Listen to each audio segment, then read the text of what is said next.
December 23rd, 2016. The Cape Horn is just here. End of the South Seas. Beginning of the Atlantic in just a few minutes. Feels good. Let's have a little champagne to celebrate the moment. 47 days and 32 minutes, a record. Armé Leclerc lowers by more than 5 days the reference record time established by François Gabard in 2012. Cheers to the Cape Horn. The skipper.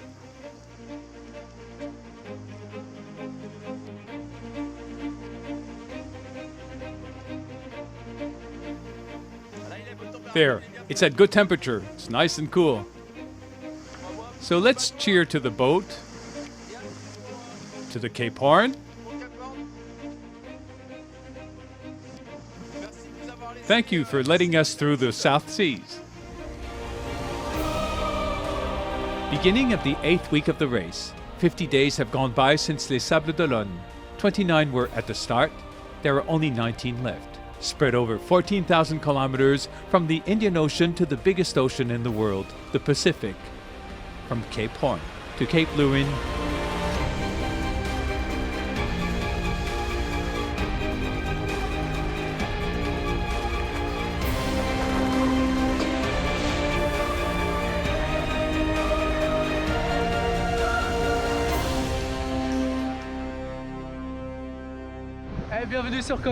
Welcome on board Comme un seul homme, in the solitude of the near furious 50s. This loneliness is hard to withstand now. I'm alone. I often feel lonely. And still, I wouldn't trade my place with anyone. 50 days, no other sporting event ever lasts as long, where you can only rely on yourself 24/7. 50 days to the liking of quietness, of storms, hand to hand with the boat, but thank goodness with moments of pure happiness. I just realized we're the 23rd of December. Tomorrow's Christmas. The weather's been so bad since the start that I didn't take care of anything but the boat. And here I discovered I had fairy lights and all kinds of things to decorate the boat. So, what do we have in here? I think it's Sam and Ruben who put in the Christmas decorations. I'm gonna hang them up, make it look pretty. So I'm done with Christmas decoration. All we have to do now is wait for Santa Claus. But on the Vendee Globe, no one lives Christmas the same way. Clac, clac, clac. Eh ben voilà. So here, listen. Christmas for some isn't the Christmas of others. That's what I'll say. I'm filming a video, and I'm also cooking. You know, I may be better at filming or cooking than I am with the boat, because here I got myself in deep shit, really. Now listen, we'll do with what we have, huh? So, clack, clack, clack. Oh, clack, clack, clack. That's it. Petit matin, Early windless morning on board Groupe Keguiner. There are clouds, but no wind.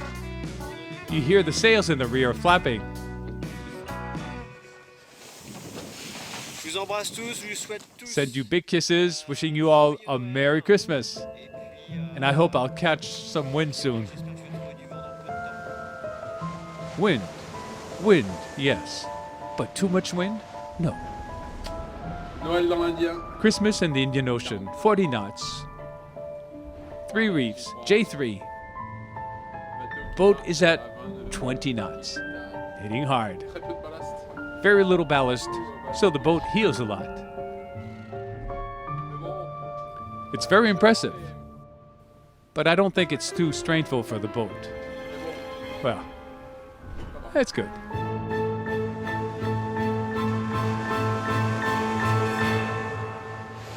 Voilà quoi Here's what Christmas looks like for me. I can tell you, we're dashing.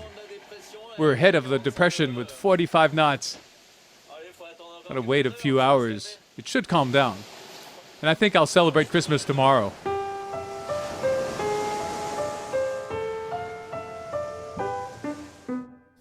His fans at home watch on. They hope that he will reign. An inspiration to us all, but he must be insane. It gets emotional. Young sailors should take heed. We wish him a great victory and sail, survive, succeed. Jingle bells, Alex sails, round the world he goes. Single-handed breaking records, he's no twinkle toes. No! Jingle bells, Alex sails, so much sea to cross. Oh, what fun it is to sail on the mighty Hugo Boss. Happy Christmas, everyone.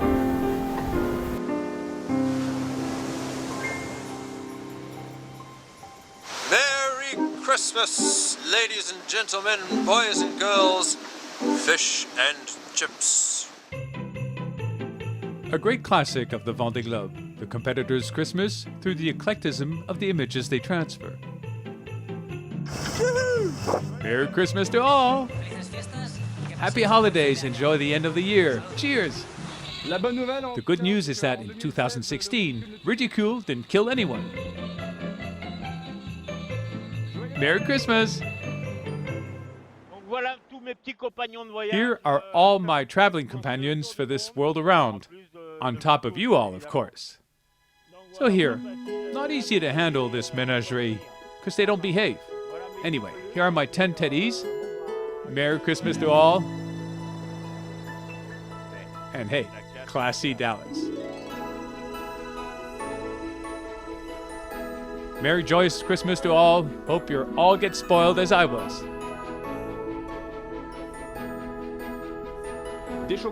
Chocolates? I started on those. A longboard? Well, yeah, my Johnny, we'll go surfing the Bells Beach waves someday. Next is an emotional sequence with a little notebook that was made by my wife and my 3 kids. With a page by Josephine. Dear Daddy, I love you with all my heart. I'm going to miss you a lot. I give you lots of kisses of love. The beautiful Mr. Potatoes drawn by Garance, I'm so happy with. Thank you, Garance, for your Mr. Potatoes. And more, a beautiful drawing by Louise, who drew my new rest Matmut. Louise, who loves you so strongly. Oh, I shed some tears. I think I'll do many Vendee Globes if I get spoiled like that every time.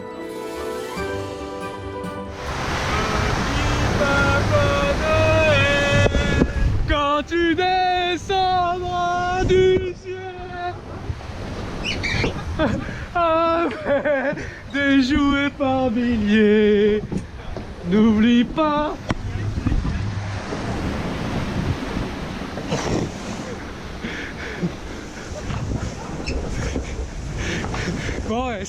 All right, it's Christmas. But we almost had a huge Christmas crash. So, there.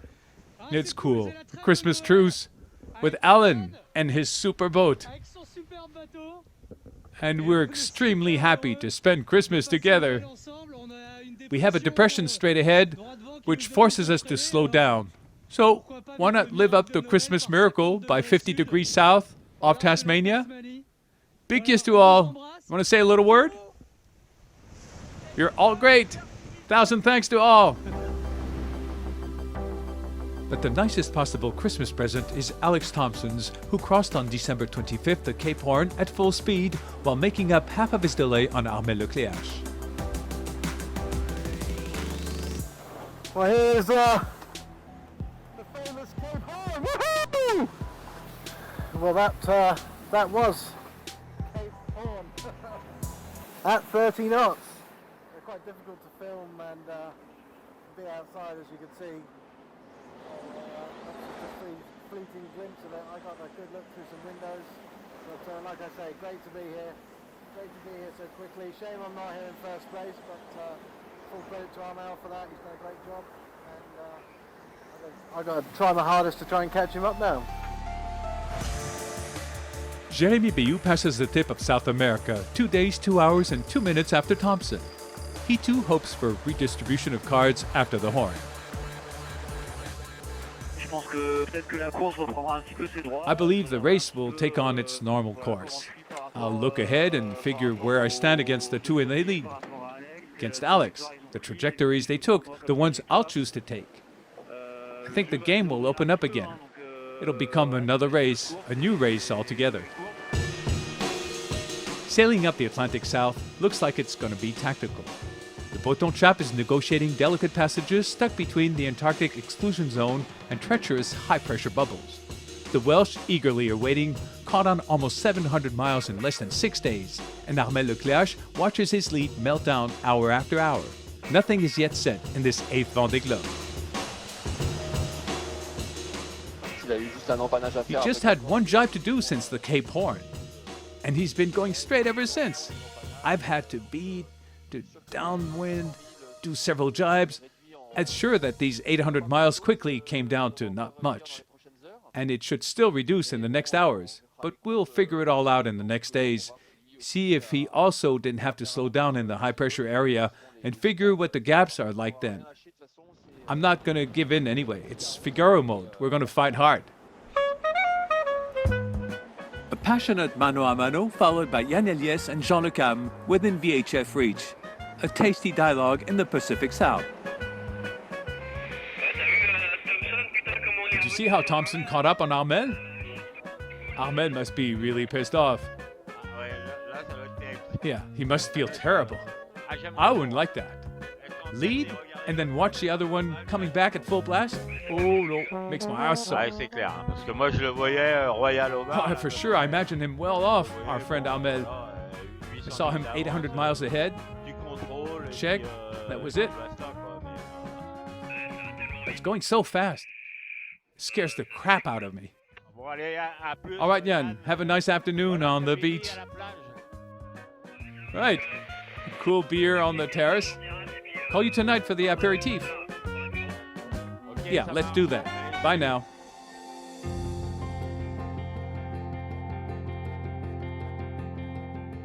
The first days of year 2017 will be rich in emotions. A tactical duel at the top in the Atlantic, challenging in the Pacific, which, if faithful to its reputation, could very well come up with something of a surprise.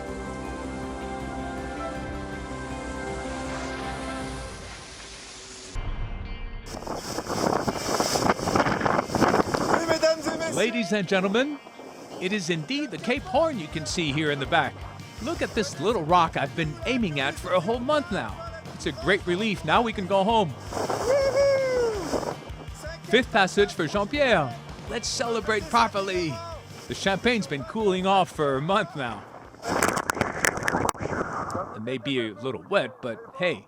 During the night, Jean-Pierre Dick finally crossed the Cape Horn 6 days and 18 hours after Armel Lecléache. Armel, who's been able to contain Alex Thompson's catching up. The Welsh got as close as 28 miles up the boat's transom, but today the Breton chap escaped the high-pressure bubble, caught some speed, and by the afternoon had widened the gap by 130 miles. Alex Thompson is now the one to be stuck without wind. Chances of making a remarkable comeback are quite slim, but certainly to be this close is much better than being 800 miles away.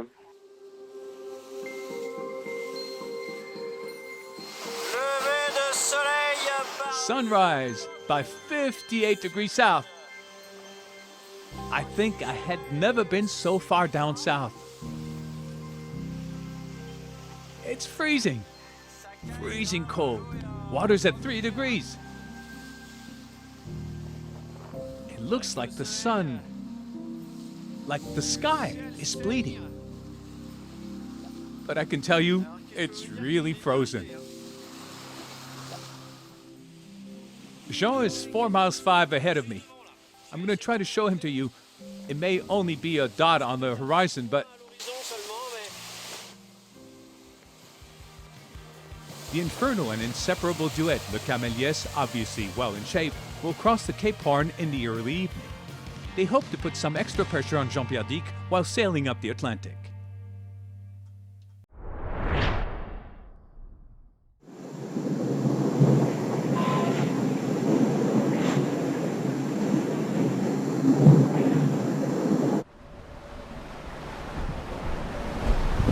Welcome to the office.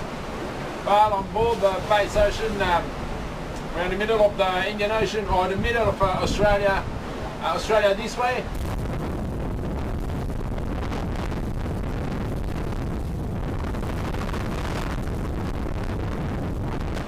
With the middle of the Great Bight, you know, this Great Bight, Australia, like the south of Australia, and then this way, Antarctica.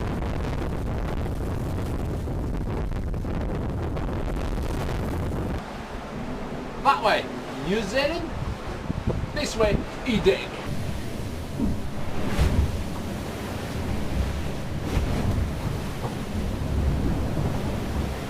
Edeg, the multi-hull, the maxi multi-hull, skipped by Francis Joyon, is arriving on his trophy Jules Verne's attempt, is arriving flat out, absolutely flat out, 38 knots of speed on average. What? That's 875 miles in the last 24 hours. 875 miles. Incredible. When I do 300, I'm happy. They do 875.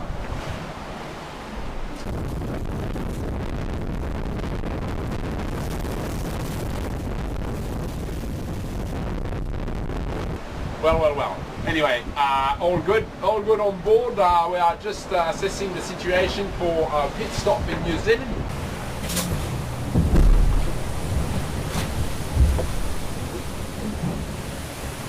Not sure, Wellington or Stewart Island, not sure. We'll decide in the next couple of days.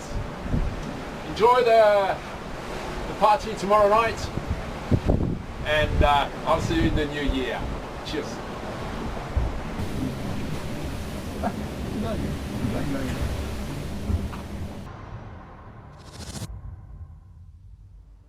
Well, a very good day, a warm welcome to our Vendee Globe Live today, day number 55 on the racecourse in this 8th edition of the Vendee Globe. We're live from the foot of the Eiffel Tower. As I keep saying, if you're ever in Paris, then do join us. We have an exhibition, we have an open studio, so do come in and see us. Out in the South Atlantic, well, Armel Leclerc has been moving since this morning. He's making over 10 knots. Alex Thompson, at the meantime, is slow. He's around about 1 or 2 knots, and so the balance is tipping back towards Armel Leclerc.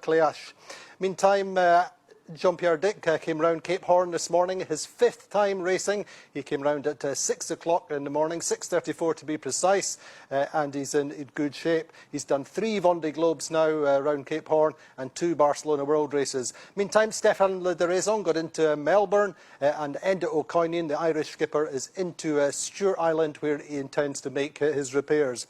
A special welcome today, hola to Santiago Lange, the Olympic champion from Rio. He's done six Olympics and World Sailor of the Year this year. Santiago, hello, how are you? Hello, how are you? Nice to be here with you. Good. We'll join you in just a second. But Santiago, as I say, has done 6 Olympics. The Vendee Globe is about the one thing he really hasn't done so far. It's not too late for him. He won the NACRA 17 gold title in Rio. That's his 3rd Olympic medal, topping a remarkable career spanning 6 Olympics so far. He's a Volvo Round the World Sailor as well, and done 1 America's Cup. His passion remains undimmed at an age he's in mid-50s now, and he's also a renowned naval architect. And we have Guillaume join us again for input from the French skippers. In the meantime, let's look at the 3D animation, our fly through the fleet, and that's now 8,000 miles from the front to the back of the fleet. Let's see how it looks at the moment. Well, Didac Costa upwind for the moment. Slightly tougher conditions for him, just coming through the low pressure. Then moving out to see Enda O'Coinian approaching Stewart Island, where he's going to make his repairs.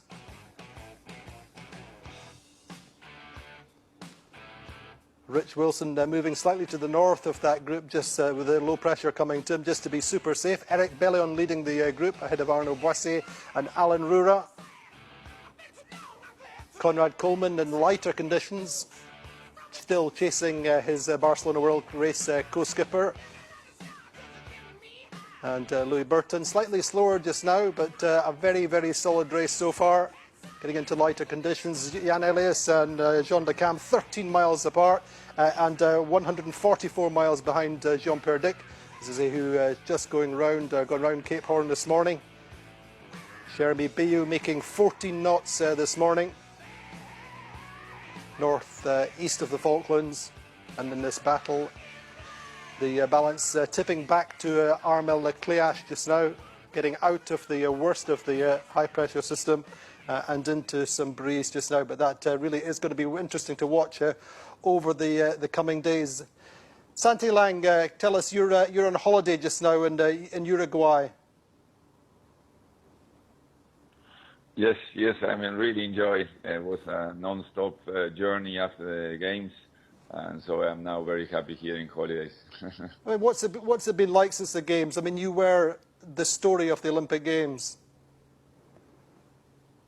Well, it was really very emotional for me in all respects to win the gold that I've been dreaming for so long, to be there with my sons that were competing and had an outstanding games. They finished 7th in the 49er class.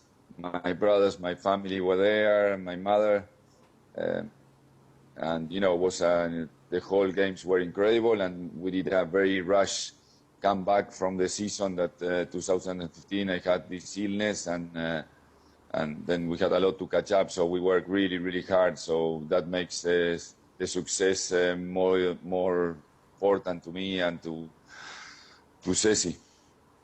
So you're enjoying your holiday then, a well-earned break. What are you doing? No, now as soon as I finish this call, I go cycling. I do a lot of cycling and a lot of surfing. So I use these holidays also to get fit again and to be ready for the season, next season in the NACRA again. So you go cycling with your sons or with some friends?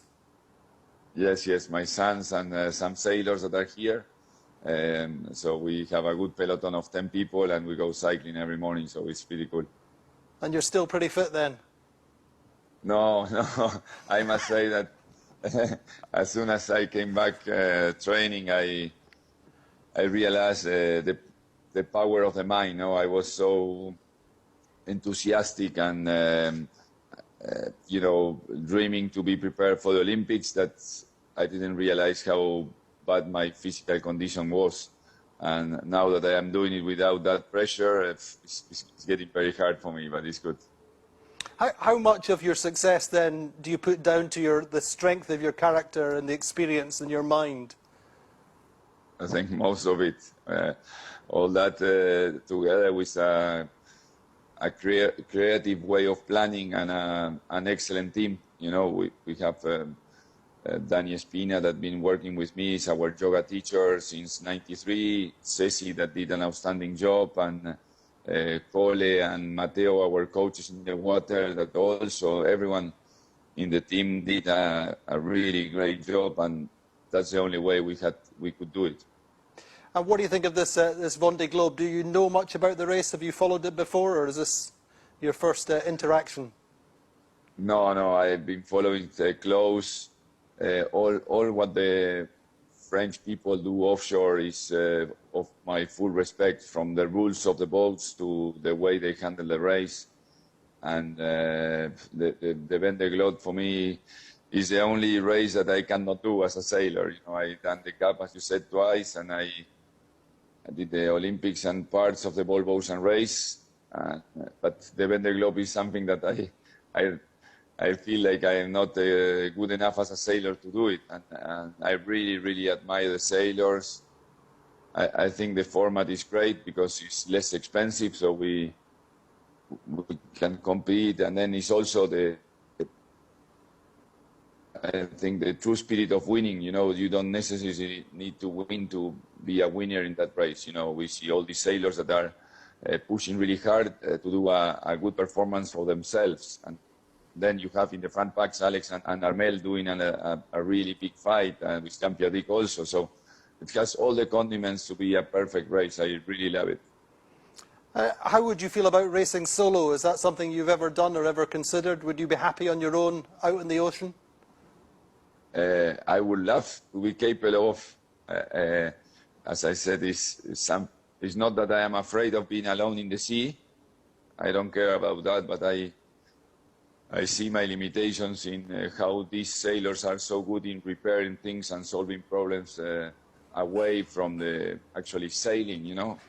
I see all the repairs they have done, and I have followed races from Loic Perron or Michel Desjayou, and read the book of some books of solo racing, and it's amazing. Santi, we have Rich Wilson on the line. I recommend you read his book at some stage about the last race. But I'll just say hello to Rich. Rich, how are you?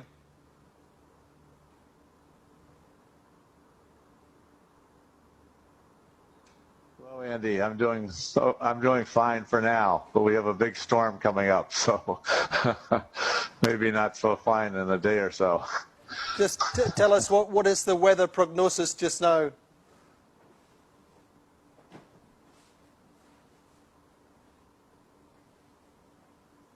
There's a very strong depression coming out of across New Zealand, forecast to arrive in about a day and a half, and 40 to 50 knots of wind on both sides of it coming and going. So we're trying to get to the north to get a little to a place where there might be a little less severe winds, but don't think we're going to get there fast enough. Okay, and how are you set up? Are you you're in good shape, the boat and yourself?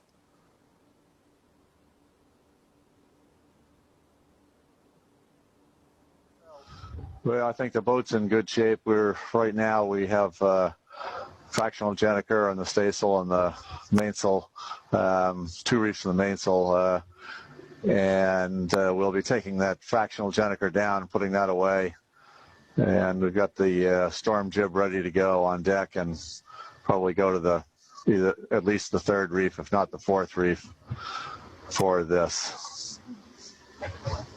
Rich, I wish you a lot of luck with that. We'll watch carefully and see what happens over the next few days. I want to just join you with Santiago Lange, who's the Olympic champion from Rio, who would like to just say hello.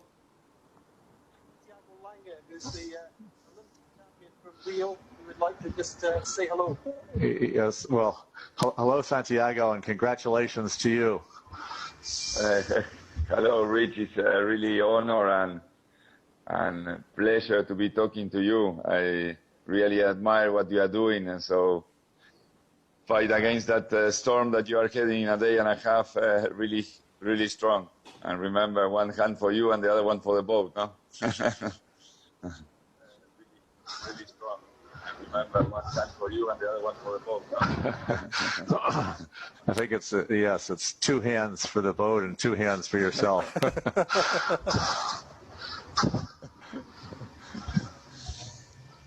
Santi, do you have any questions for Rich?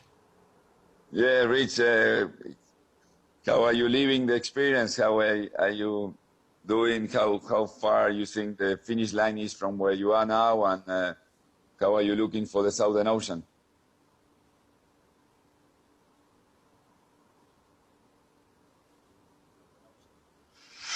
Yes, well, the Indian Ocean had some challenges for us, and we had one big gale off Kerguelen Islands, and then the group of boats that we were in all slowed down to let another big depression form in front of us. We were quite lucky that it formed in front of us, so we had that option, and now we've got this storm and another one, so it seems the finish line is a long way away, that's for sure right now.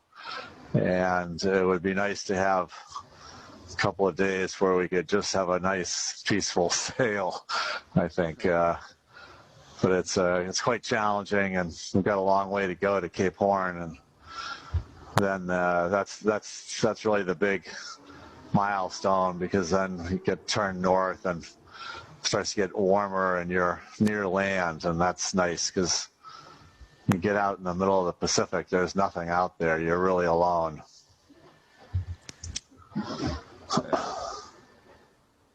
Rich, the one thing I think which was outstanding about Santi's medal in Rio was his strength of character, the level of his experience, which really carried him through to gold, and I think that he shares that in common with yourself.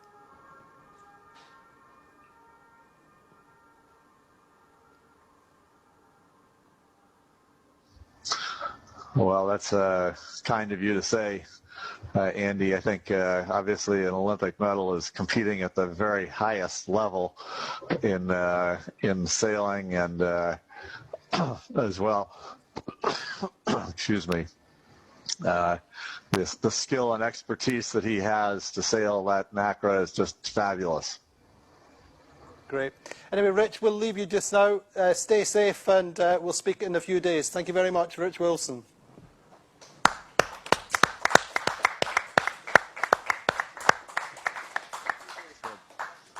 Thanks, Andy. So, Santi, what do you think of Rich and his race then at the age of 66?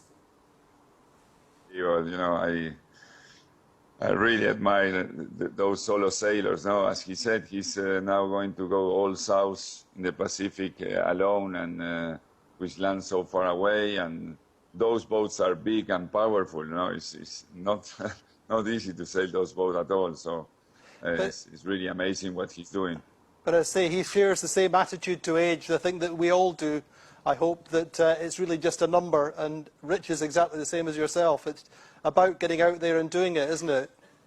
Yeah, I think so. And in a certain way, we are privileged of loving what we do, and that's the engine of it, the power of it. You know, when you really love what you do, then the age becomes irrelevant. You just want to go and do it, and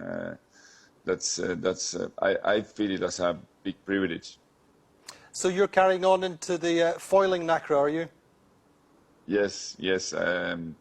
I've been thinking on a good plan since we finished the games, and I had Ceci a little bit on doubt for a while, but now she's on board, and the whole team is on board, and yes, we will continue doing the NACRA. So obviously the first year, yes? We're going to see you in La Grande Motte this year then, will we? Yes, you will see me, but I don't know. Let's see how I perform. We will take it easy at the beginning. Our target is only Tokyo, but basically now our main objective is to try to qualify for the Olympics next year, but no, the other year, 2019. But you know, we take it slow. It's not easy for me to handle the whole season. And what do you think about the foiling technology in general on the IMOCAs? Are you up to speed? Is it something that interests you, presumably, as a naval architect? No, I love it. I see the pictures, and that is what is great about French sailing, that they have these rules that says basically whatever is not prohibited is allowed, and it permits the designers to do something new for our sport. And I really love it. I think it's great. And when you see these boats sailing, I've been sailing only in videos. I never sailed one of those, but it's incredible. It's really cool to see the monohulls going at those speeds. And now it's nice to see Armel winning, and it's good. And what about Alex Thompson? He's doing well. Really well. Yeah. And that he's really fast. I've been following a little bit the race, and seems that when it's windy, he seems very fast. The only thing I didn't follow enough is that he repairs the board that is broken. I don't think so. No, I think that would be a bit of a miracle. But anyway, Santi, have a lovely holiday. My best to you and your family, and we'll see you in 2017. Thank you very much for being with us. Thank you very much, and congratulations for the race. Thank you. So that's Santiago Lange talking about his plans for the future, and hopefully we'll see him on the NACRA, foiling NACRA this year, and back out racing. Meantime then, the meteo, the weather situation, as we said, evolving particularly in the South Atlantic with this high pressure ridge that the two leaders are crossing. Armel's just out of it, and Alex is still slow, and this is the weather. So the high tension building in these high pressure ridges in the South Atlantic. Armel Cleash and Alex Thompson getting closer. Armel's just moved slightly clearer this morning, but really everything to play for at the moment. Looking first of all at the situation though at towards the back of this group, we have Buru Valley coming in on a nice low pressure, a little bit close to the centre just now, but he is 20 knots from the west. Then the group closing into Cape Horn. Jean-Pierre Dick getting round this morning about 6:30, but he's got a light northerly flow. And this is allowing Yann Elies and Jean Le Cam to come in a little bit and gain some distance on them behind. Then looking at Maitre Coq, Jeremy Bayou here in quite a nice flow on the top of this low pressure system, still in 20-25 knots, but he's going to reach a transition zone.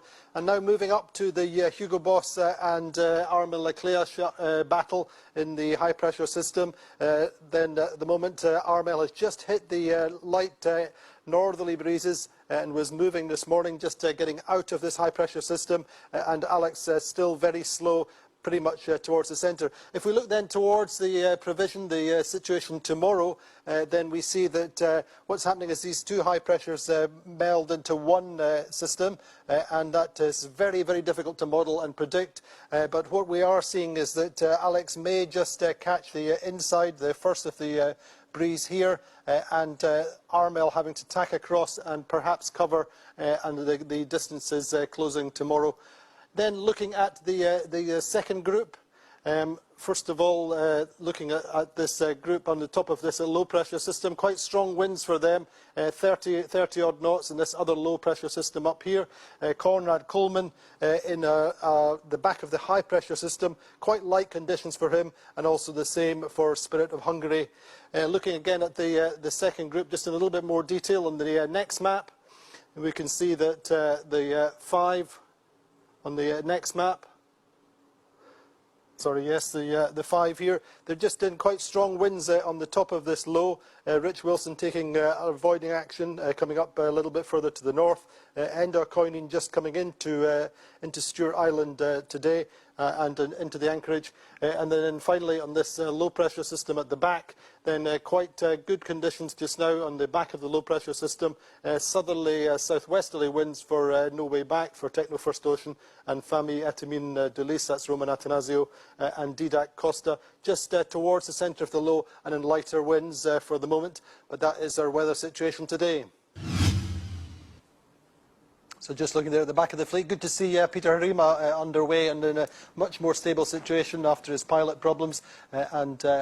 We had some of the French skippers on earlier on today in the French Live. Guillaume, what were they saying? Well, Andy, welcome to the office. We had Sébastien Destremo at 10 o'clock this morning, and he had a good condition of sea, but his ribs still hurt. He told us it's the first time he wasn't in a good mood. You know, it wasn't right, Sébastien Destremo. He felt alone at this time, Christmas, New Year's Eve. He thinks about the festive atmosphere. His children, he was near Australia a few days ago. His children live there, so it was tough for him. I think it was tougher. I think in particular with Seb, I think the whole idea of being close to home at Christmas was a nice idea in theory, and then it actually just seems to have hit him recently as he passed. And thinking of everybody else at home in France and in Australia having a good time at Christmas, I think he's felt quite alone, but he's still planning to stop, isn't he? Yeah, of course, he's now heading to New Zealand. He doesn't know where to go, maybe Wellington, maybe south of New Zealand. He will see, it depends on the meteo, but he has some choices. And meantime, Roman Atanasio in good shape? Yeah, Roman Atanasio in good shape, you know, he has smile. So some news of the distress button, it's still in the jet burner, because when it's activated, it works for 6 days, so he has to wait before taking it out. And this morning, he tried to make some crepes, but it wasn't a real success, but he ate it anyway. So, and now his goal is to be at mid-race. You know, it's a marathon, not a sprint. Exactly. And he just wants to be on the other side of his screen. That's right, a marathon, not a sprint. We're learning this. But yeah, Roman Atanasio is cooking, not quite up to scratch as yet. Meantime, Alex Thompson, we did speak with him earlier on today. He was in great form. We've got good comms with him now because his satellite orientation is slightly better. And this was Alex Thompson earlier on this morning. There was a lovely sunset last night, nice sunrise this morning, a bit cloudy at the moment, very, very light winds, 2 to 4 knots. They're not really going very fast. I don't imagine I'm going to go very fast throughout the day. We'll wait for this high pressure to kind of come past me, so I'll certainly lose miles I've been gaining, but I shouldn't lose 800, so that should be okay.